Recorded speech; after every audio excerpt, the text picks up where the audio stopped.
review. Book one on talk about the books that I read for the last 40 years. And today I have my special guest. He is a pediatric emergency medicine physician assistant at the OU Health Children's Hospital in Oklahoma City, none other than Mr. Johnny Gilpen. Hey, thank you for having me tonight. Welcome, Mr. Johnny on Book 101 Review. And can you please introduce more about yourself that I miss? Well, I am a emergency medicine PA at the Children's ER here in Oklahoma City, Oklahoma. I am a former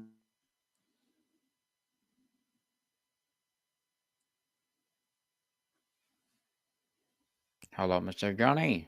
I think Mr. Johnny is disconnected and are being disconnected. Let's wait for him just for 5 minutes. Go ahead, Mr. Johnny. Can you hear me? Yes, I can hear you now. So, Mr. Johnny Gilpin, thank you so much for sharing your knowledge and wisdom to the world.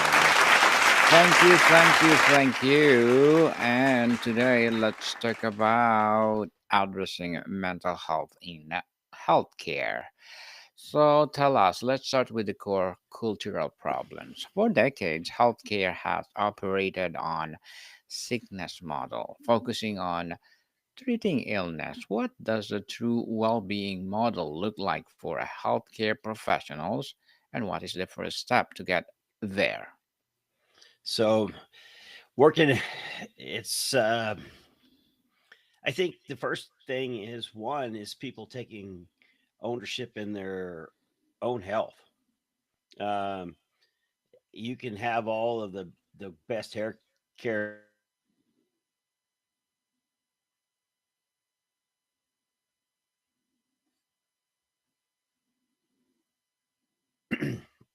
we have a lot of problems in the veteran health system, but from our standpoint, we're our own worst enemy, right? We don't always eat well. A lot of the guys, people, as adults here, we don't. A lot of guys smoke. They drink too much. They don't get good exercise. It's difficult to have good health when you're overweight. You don't eat very well. You'd rather eat McDonald's most of your meals than to take the time to prepare. So I think the first step is taking some ownership in our own health. The stigma around mental health is often amplified in healthcare, where professionals are seen as the healers, not those who need healing. How do we dismantle the culture of invisibility that prevents so many from seeking help?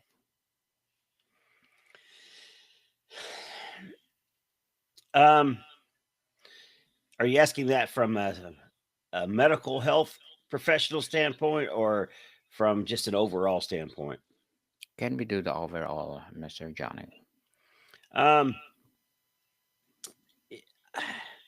I don't know. I think, again, it's going to take some buy in from the actual providers themselves, not so much the mental health providers, but from the everyday primary care doctors. A lot of them don't buy into it themselves. So when you go to see your regular doctor, if they don't buy into it, and they're not willing to say, "Hey, uh, Daniel, you're having some issues," um, I've got this friend of mine. His name's Johnny. He does these things. How about we get you in a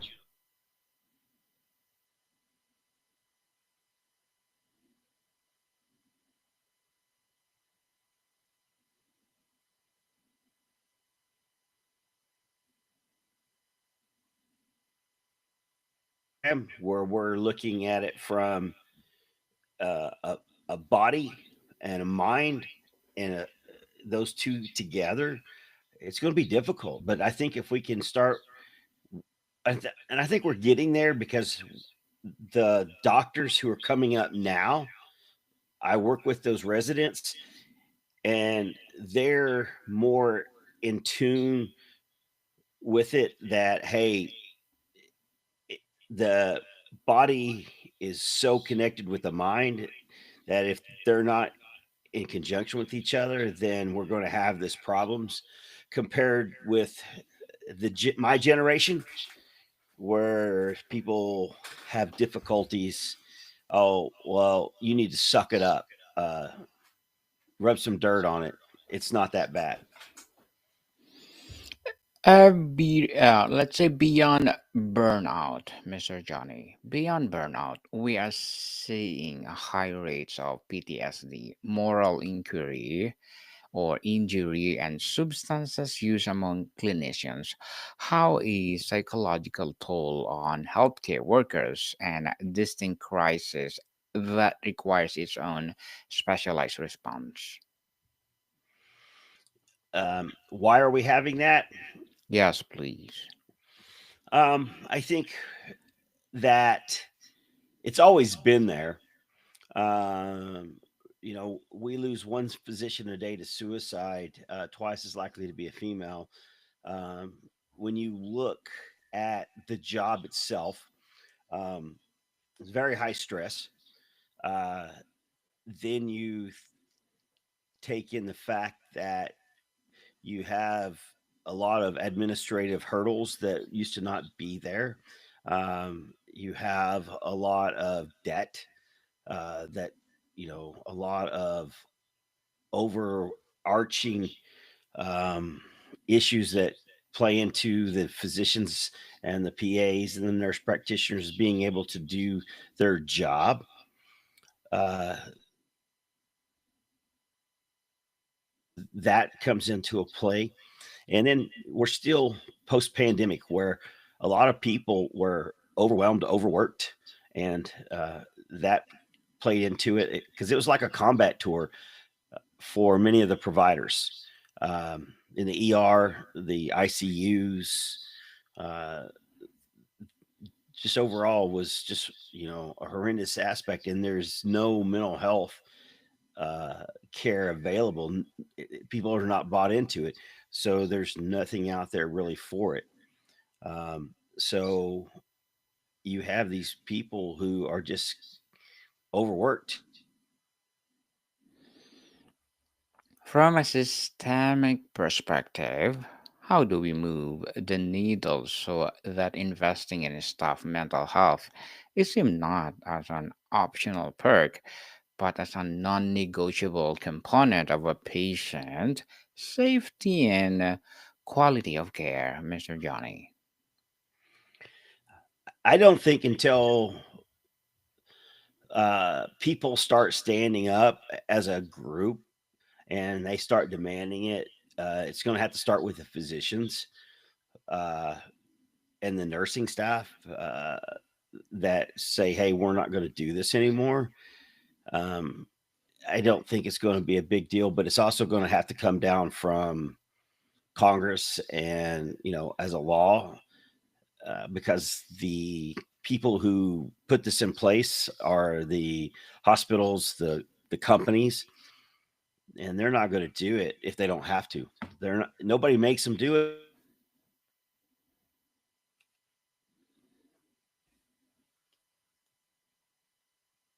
Until the ship's sinking, right?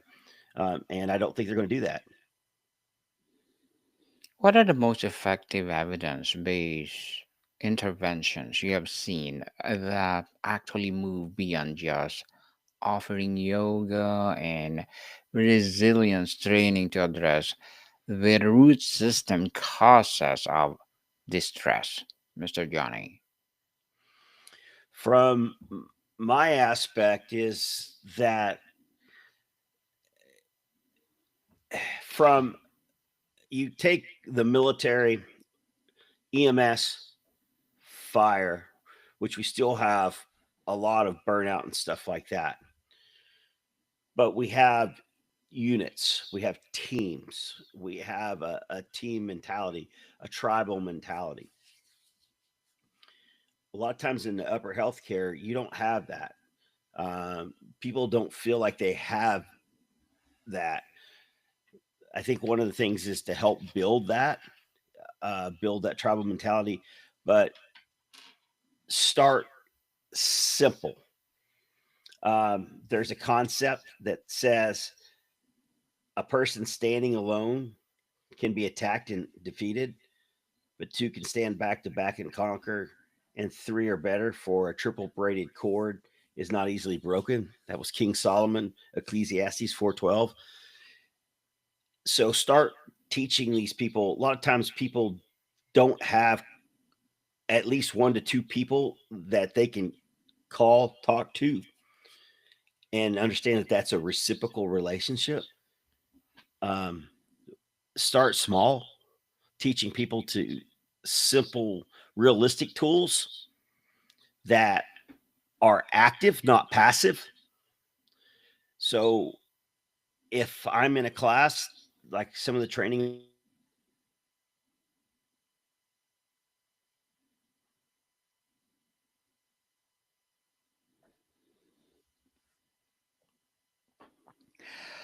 Mr. Johnny, peer support and programs so we're doing are, things like that.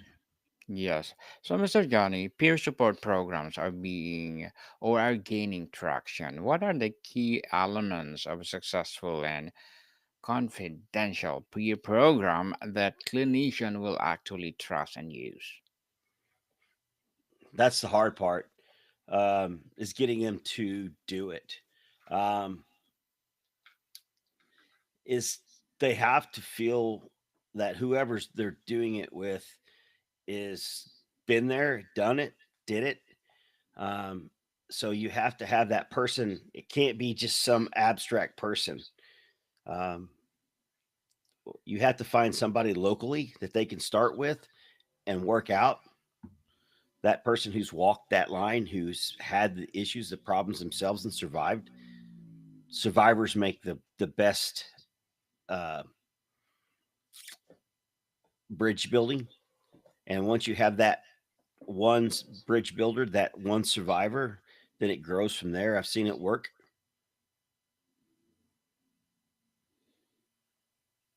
Mr. Johnny, how can we better integrate mental health professionals within clinical teams to provide a real time destigmatized support rather than just an external referral?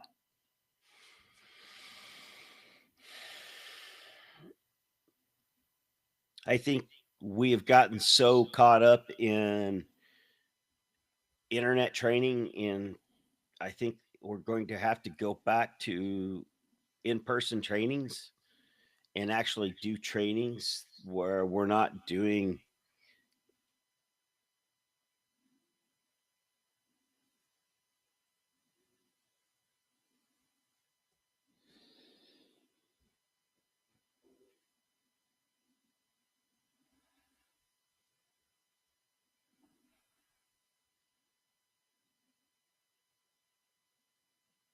Hello, Mr. Johnny. Can you hear me? And whatnot until we start building relationships. I don't think we're ever going to get there. It's all about relationships. Without relationships, we're never going to get there. Relationships, indeed. Leadership sets the tone. What are the most powerful actions of hospital CEO or department head can take to genuinely signal their staff's mental well-being is a priority? Be involved. Be involved in the training. Uh, so often, I see they live in these ivory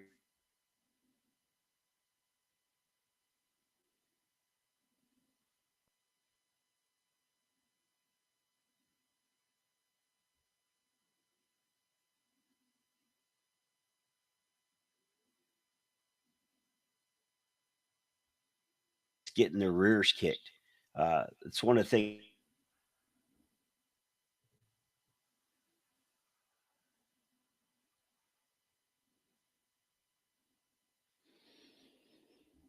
just being seen uh, for photo ops. They're actually walking and talking and shaking hands. Do whether they mean it or don't mean it is irrelevant. But they're at least they're being seen, and people, it gives an illusion. That's a start, but it doesn't take long, and people realize that they do care.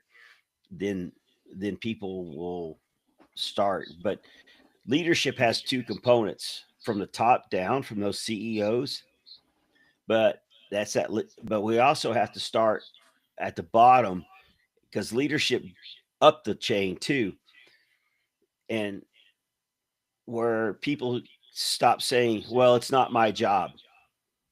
Well, it is our job. It's everybody's job. um, and so we lead by example. So start taking time to be involved when these trainings and different things. So as we set the tone, then people will see other people are doing things. So lead up the chain. The smallest guy on the battlefield, the menial, um, common person, is the one who generally changes the tide, right?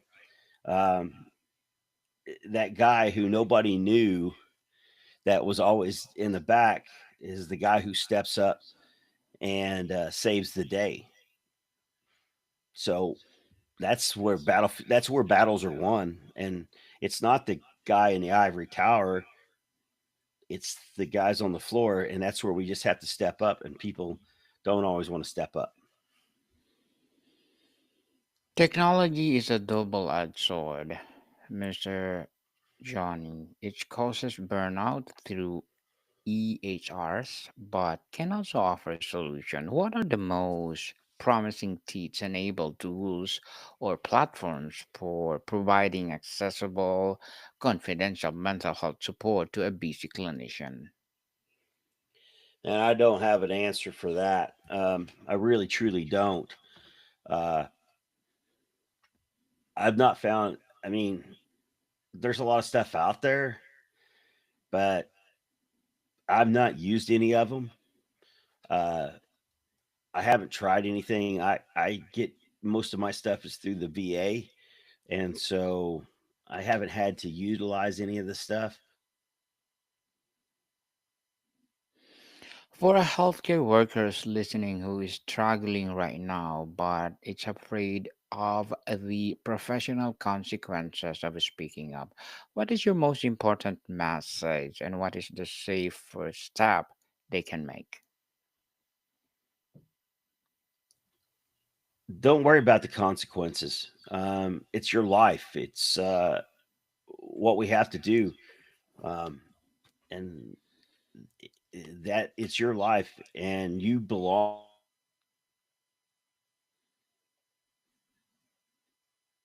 you go worked out. um, and I think that if this doesn't work out, there's another job out there. But you have to take care of yourself, because if you don't take care of yourself, then you can't take care of your family and your community. And your community, yes, indeed. So, Mr. Johnny, what are your short term and long term goals?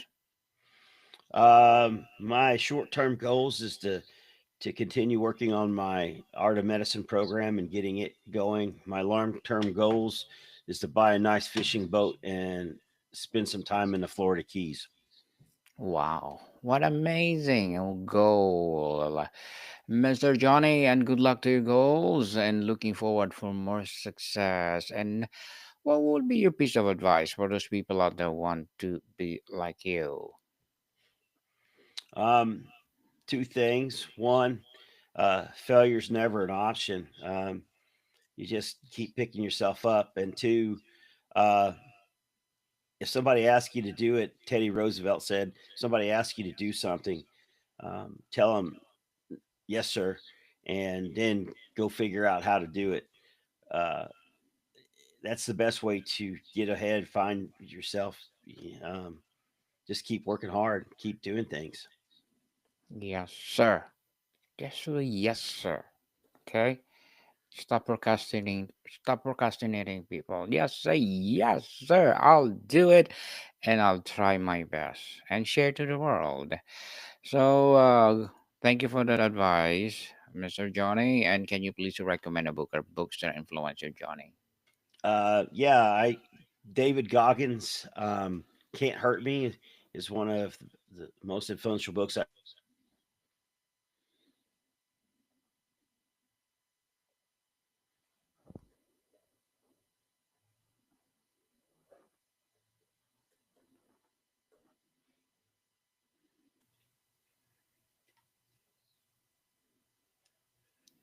Thank you for that recommended book, Mr. Johnny. And what is the role of a medical and nursing schools in the crisis?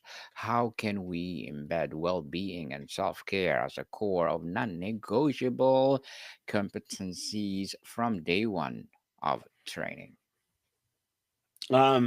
And actually have true training in classes, not just think it is a check mark on a box that you have. Oh, I'm going to have this day. Oh, yeah, we're going to cover a burnout class, but actually implement some training and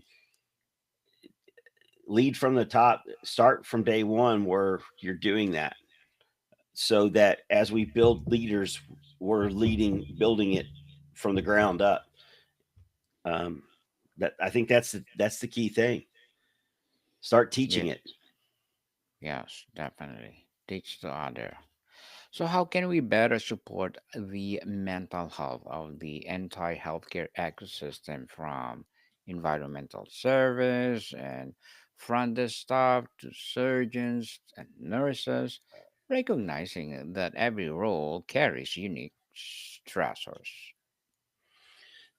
Well, that kind of comes down from the top, and I think we forget that different all these different uniques. We forget that somebody has to come and clean our rooms so we can have a new patient in there. Like you said, the environmental services and the food services, making sure we have food and stuff. We're, people are not always nice to those people, and I think we need some recognition and some education on the roles of other people. There's not always not a lot of education on all of these axillary pieces that come in. Um, I had a doctor that I worked with who said that it doesn't matter how good a doctor you are, but if everybody thinks you're a jerk, it won't matter.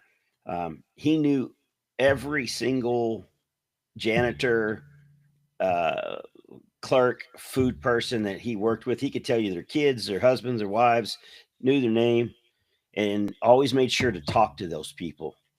Um, that's the key factor. Make sure you recognize who those people are. Don't just ignore them. Yes, definitely. Don't ignore it, people. Don't ignore it. And this work is emotionally heavy. As an advocate in this space, what do you do to protect your own mental health and prevent compassion figure and fatigue as well? Um, One, exercise. Uh, get out, nature. Spend some time in nature. Spend time with things that make you happy. Whatever, family, friends, whatever those things are, and make sure we try to work because we have to pay off bills and everything, but you got to limit yourself to X amount of days. You can only work so many days and you fall apart.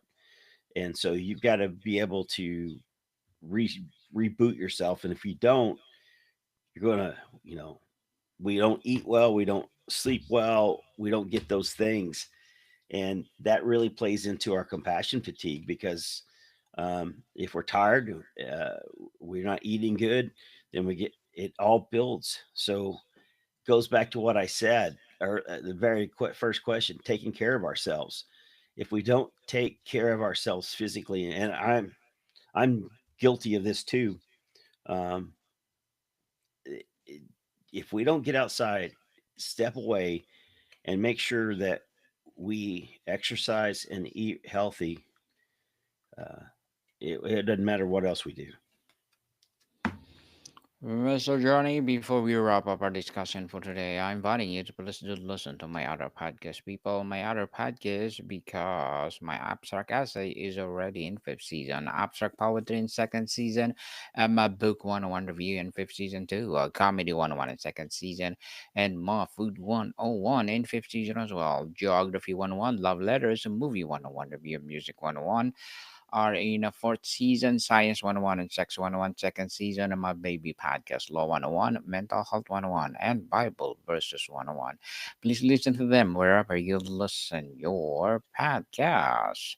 So, Mr. Johnny, finally leaving us with the note of hope. What is one sign, however small, that gives you optimism that we are moving in the right direction on this critical issue?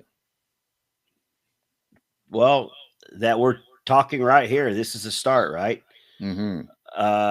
That people are doing it, and that people show up to work, and um,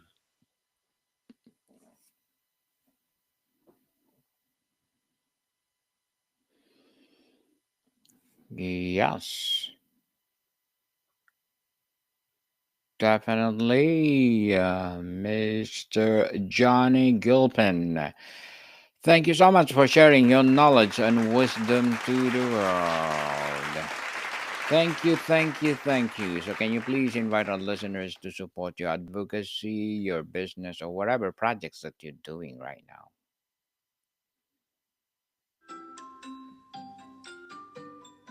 Mr. Johnny,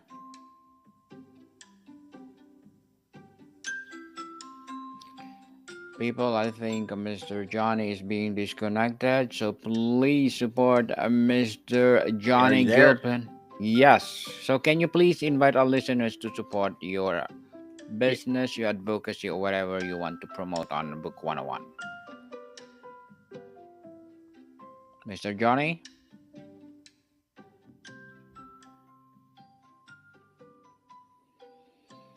So, people, let's support Mr. Johnny Gilpin.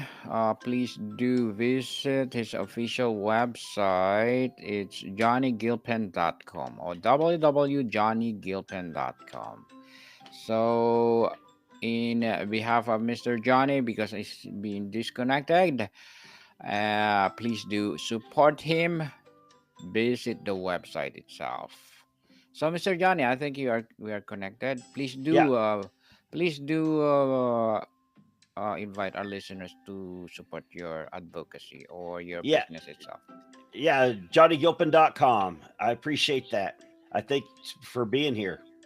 Yes, people, let's support Mr. Johnny Gilpin because if you support him, more and more empowering advocacy to come. So, Mr. Johnny, thank you so much for your time. Thank you. Monica, people, see you soon.